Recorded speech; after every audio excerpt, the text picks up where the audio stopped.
Fox News reporter Jennifer Griffin responded to Donald Trump's Twitter attack on her with more details about Trump's scorn for American troops.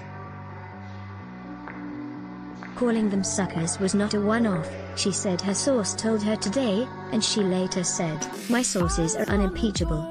On any legit news network, Griffin's additional confirmation of the Atlantic report on Trump calling fallen troops suckers and losers, especially in the wake of Trump's attack, would have been headline news. But FoxNews.com deliberately undercut her in its description of her 7:20 interview on Cavuto Live today. Sources say they never heard Trump call war dead losers or suckers. Other details remain in dispute.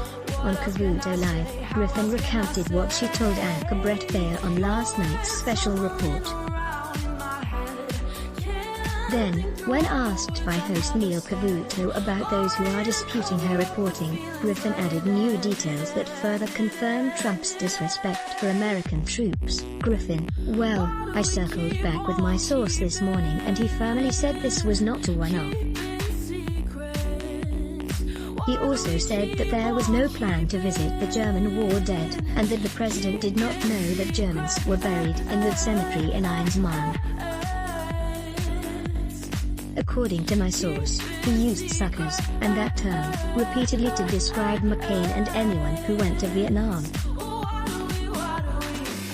He always described, according to this source, Vietnam vets as those who couldn't get out of it, and he would often say to his advisors when they suggested that he would go to visit the war dead, 'What is it about you guys and guys who get killed?' So he used losers. That's a big part of the president's vernacular. I think anyone who's been around him knows that."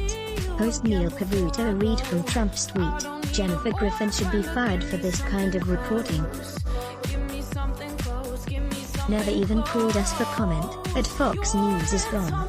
Griffin, giggling, "I was in constant contact.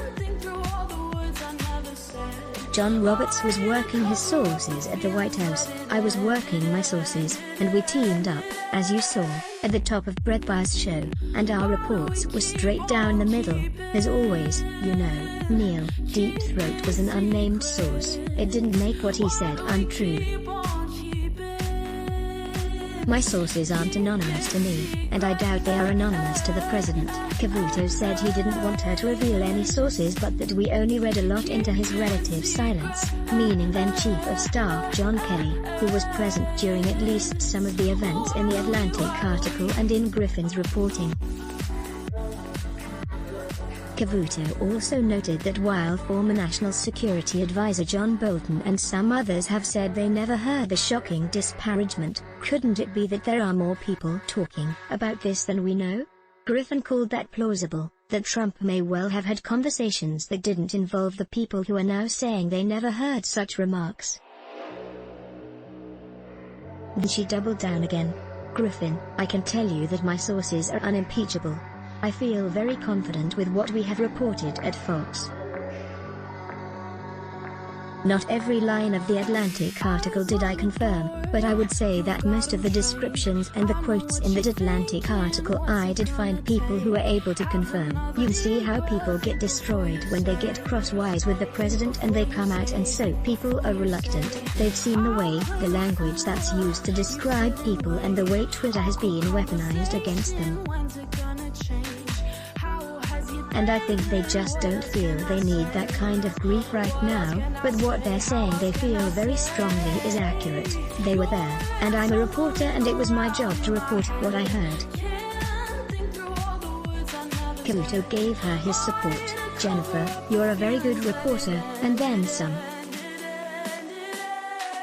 She's pretty scrupulous when it comes to making sure all the I's are dotted, all the T's are crossed." You can watch this below, from the September 5, 2020 Cavuto Live.